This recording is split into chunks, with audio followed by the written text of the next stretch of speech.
Buffalo Grill est de retour, en salle, mais aussi sur Uber Eats et en vente à emporter. De quoi savourer le plaisir de nos ribs fondants, leur sauce barbecue et nos généreux burgers. Buffalo Grill, zone du Chêne Saint-Amand à Saint-Dizier et sur buffalogrill.fr.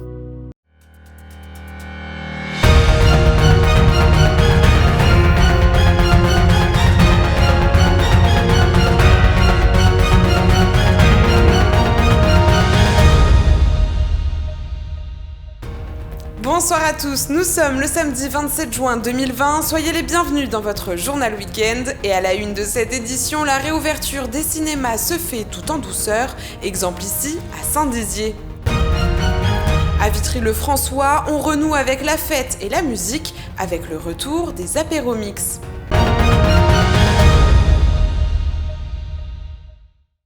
Je vous le disais en titre, les cinémas sont désormais autorisés à rouvrir. Dans des conditions sanitaires particulières, les spectateurs peuvent à nouveau profiter des écrans géants. Mais vous allez le voir, c'est une reprise qui est très calme. Un sujet de Julien Carré. Depuis lundi, les cinéphiles peuvent désormais retrouver les salles obscures. Le Ciné-Quai de Saint-Dizier a rouvert ses portes après presque 100 jours de fermeture. Des mesures sanitaires ont été mises en place, respect de la distanciation, point de gel hydroalcoolique et port du masque obligatoire lors des circulations. Mais finalement, le casse-tête de cette reprise a été la programmation des films, car eux aussi ont été confinés. Ça, c'est le petit volet un peu plus compliqué. Oui, nous avons repris des films que nous avions à l'affiche au mois de mars, surtout qu'il y avait des films français. En plus des films soutenus par la région Grand Est comme La Bonne Épouse qui a été tourné une partie en Alsace et dans les Vosges, mais également un film important comme De Gaulle qui avait été un peu coupé dans leur carrière. Nous avons également repassé des films qui étaient dans une carrière qui finissait, ce qui nous a permis de ce qu'on recrée un petit peu un fonds de commerce. Pour l'heure, le public s'est montré timide, la grande salle de l'établissement reste vide, mais il faut le dire, les conditions ne sont pas réunies pour faire revenir les visiteurs. On réouvre avec une programmation un peu pas obligatoirement hyper dynamique. On réouvre également avec un chantier, comme vous avez pu voir. On va avoir un superbe parking, mais là, s'il n'est pas fini. On ouvre aussi dans une période où le temps n'est pas du tout favorable à la salle de cinéma. Et vous savez, à Saint-Dizier, il y a une concurrence qui s'appelle le Lac du Der. À l'approche des premières heures des vacances d'été, le directeur a déjà quelques idées pour la programmation estivale afin de convaincre le public de retrouver le grand écran. On va sûrement tenter des grands films cultes à repasser dans nos salles de cinéma parce qu'on pense qu'il y a cette envie-là qui peut aller d'un Shining de Stanley Kubrick à Pocket Snow de Francis Ford Coppola ou La La Land qui est pour moi une des comédies musicales les plus intéressantes. C'est donc une très bonne nouvelle qui attend les amoureux du 7e art. Un peu de musique et de convivialité, des instants encore plus précieux depuis le déconfinement. À Vitry-le-François, l'équipe des Bords de Seine a organisé le grand retour de l'apéromix, un reportage signé Benjamin Viéville et Julien Carré. Bonne nouvelle pour les Vitrias, l'apéromix fait son grand retour à l'Orange Bleu. En effet, un concert a eu lieu hier soir à 19h sur les parterres de la salle de concert.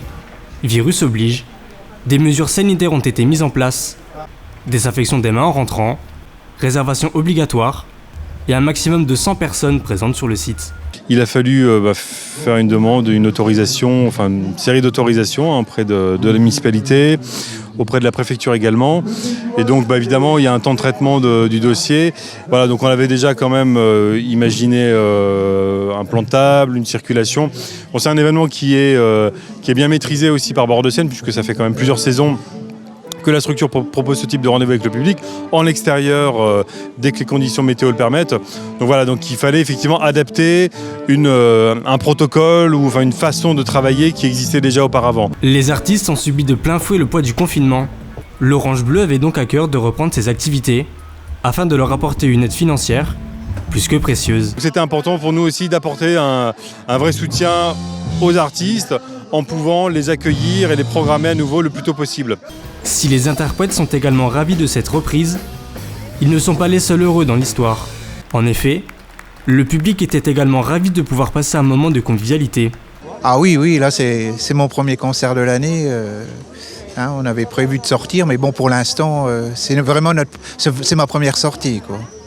Malheureusement, le virus sera tout de même laissé des traces économiques dans le domaine de la culture. On sait qu'il y a des millions d'euros qui sont en jeu suite aux différentes annulations, notamment de festivals, d'activités qui étaient programmées normalement sur la saison. Donc les répercussions seront forcément importantes. Quelques notes de musique, un verre entre amis, voilà la recette d'un concert, plus que réussi. Et c'est la fin de cette édition. Merci à tous pour votre soutien et pour votre fidélité. Je vous donne rendez-vous demain pour le second tour des élections municipales. Tout au long de la journée, vous pourrez retrouver des points de situation à Bar-le-Duc, à Saint-Dizier et à Vitry-le-François. Belle soirée à tous. Toute l'actualité qui vous concerne, à voir ou à revoir, dès maintenant sur puissancetélévision.fr et sur notre application mobile.